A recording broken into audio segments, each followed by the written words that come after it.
America की New York अदालत ने अदानी ग्रुप के चेयरमैन गौतम अडानी, सागर अडानी और विनीत जैन के खिलाफ $250 मिलियन के धोखाधड़ी के आपराधिक आरोपों को स्थायी रूप से खारिज कर दिया।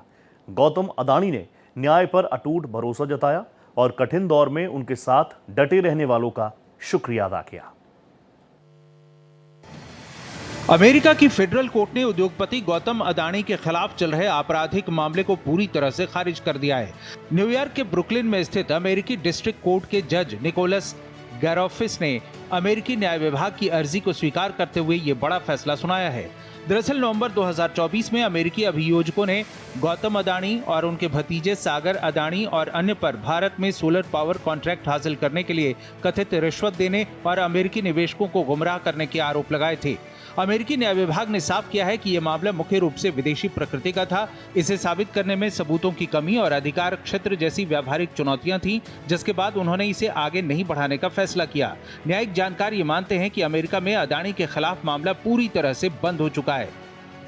ये ग्रुप के लिए तो बहुत सिग्निफिकेंट है, क्योंकि यूनाइटेड स्टेट्स में इंडाइटमेंट हुआ था और लास्ट ईयर हुआ था। इसकी काफ़ी नेगेटिव पब्लिसिटी हुई, जबकि डिपार्टमेंट ऑफ जस्टिस ये कहता है कि जो ट्रांजैक्शन है, जो एलिज ट्रांजैक्शन है ब्राइबरी का, वो यूएस में कभी हुआ ही नहीं। और जो डिपार्टमेंट ऑफ जस्टिस ने अब बाद में एप्लीकेशन लगाई है 2026 में, उससे ही काफ़ी रिलीफ अडानी ग्रुप को मिल गया था। कोर्ट ने इस क्रिमिनल केस को विद प्रेजुडिस के तहत खारिज किया है। इसका सीधा मतलब यह है कि ये आरोप अब हमेशा के लिए समाप्त हो गए हैं और भविष्य में इन्हीं आरोपों को आधार बनाकर गौतम अडानी के खिलाफ दोबारा कोई आपराधिक मुकदमा दर्ज नहीं किया जा सकता।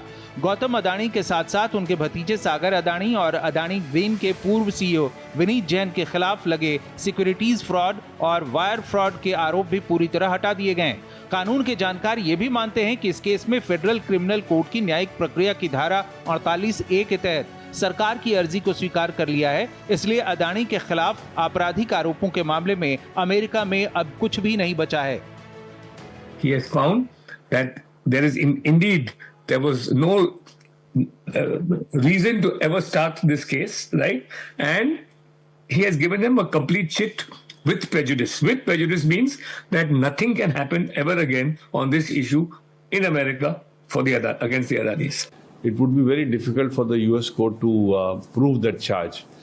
But what the court has adversely commented, and I think rightly so, that while the state decided to file this application under Section 48A, it did not consult the investigators of this case, and there is no reference to any investigator or anybody from the prosecution side who had built this case so far. इस राहत भरे फैसले के बाद गौतम अडानी ने भगवान और अपने माता पिता का आशीर्वाद लेते हुए उन सब का धन्यवाद किया जो कठिन दौर में भी उनके साथ डटे रहे और उन पर भरोसा बनाए रखा। फैसले का स्वागत करते हुए गौतम अडानी ने एक्स पर लिखा, चुनौतीपूर्ण दौर के दौरान सच्चाई, निष्पक्षता और कानून के शासन पर हमारा विश्वास हमेशा अडिग रहा। जिन लोगों ने हम पर, न्याय प्रणाली पर भरोसा बनाए रखा, उनका दिल से आभार। हम देश के निर्माण और राष्ट्र सेवा के अपने संकल्प को आगे भी जारी रखेंगे। इसके साथ ही गौतम अडानी ने अदालत के सामने शपथ पत्र देकर ये साफ किया है कि डीओजे के इस फैसले के पीछे कोई गुप्त समझौता या सौदा नहीं हुआ है। इस ऐतिहासिक फैसले के साथ ही करीब 2 साल से चल रही कानूनी लड़ाई का हमेशा के लिए अंत हो गया है, जिसने गौतम अडानी और उनके पूरे ग्रुप को काफी राहत दी है। Bureau report, Bharat express.